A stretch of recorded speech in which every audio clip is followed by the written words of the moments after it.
सांगलीतील कत्तलखाना रोडवर आज दुपारी 1:15 ते 2:15 वाजण्याच्या सुमारास शंकर कोगले यांच्या घरात कोणी नसल्याचं पाहून अज्ञातांनी घरफोडी करत रोख 12,000 रुपये, चांदीचे दागिने, पितळेची भांडी असा मुद्देमाल लंपास केल्याची घटना घडली आहे।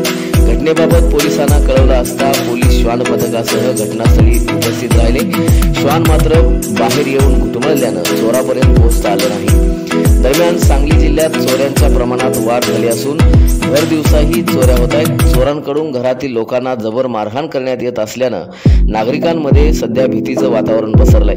त्यामुळे पोलीस अधीक्षक संदीप घुगे यांनी रात्री पोलिसांच्या गस्तीचे प्रमाण वाढवावं आणि दिवसाही ही गस्त सुरू ठेवावी अशी मागणी लोकहित मंचचे अध्यक्ष मनोज भिसे यांनी केली आहे।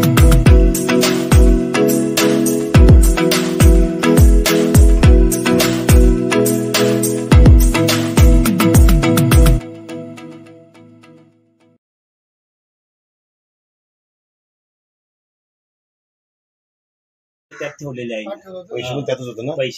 पैसे 8.5 होतं। नंदीने बघितली ना पैसे, नंदी त्या कप्प्यात तिचे पैसे 8.5 पैसे किती 15 मिनिटातच केला तो हिने। दीड लाईने घरात त्या साड्यात लाल साडी तिथं पलीकडे गुंडाळून त्यात बांधून रोमाला ठेवलेली आणि आईने इकडे तिच्या कप्प्यात तिचे पैसे ठेवले। तिचं 5-6 हजार होतं, बायकोचं 5,000 कामाचं होतं। काढून टाकले सगळं। नाही त्यात तेच हो, हा त्यात ते बेंटेक्स असं काढून बेंटेक्सचं काढून टाकले म्हणजे काय आहे काय बघून।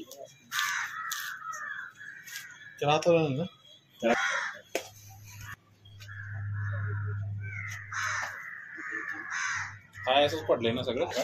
वर्दळ असून एवढंच केलं म्हणजे बघा चौकात माहितच ना ते संतोष मगाशी बघून गेला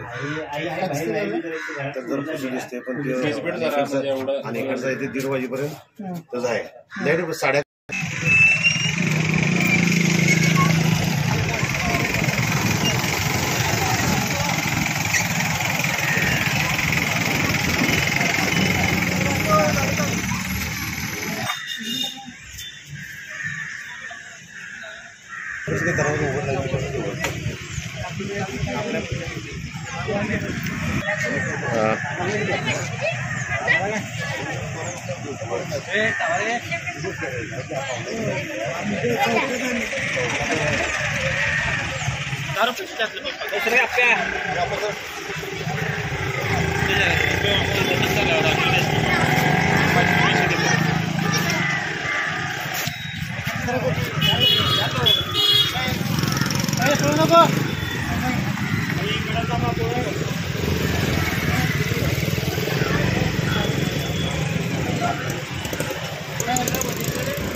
मी काल रक्षाबंधनाला बहिणीकडे गेलो। दुपारी इकडे आल्यावर घरी बघितलो, घरी चोरी झाली आणि रोख रक्कम एका 12,000 रुपये आणि पोरीचे दागिने होते चांदीचे आणि घरातले देवाचे साहित्य ते सगळे नेले आणि PR पाटील कत्तलखाना रोड।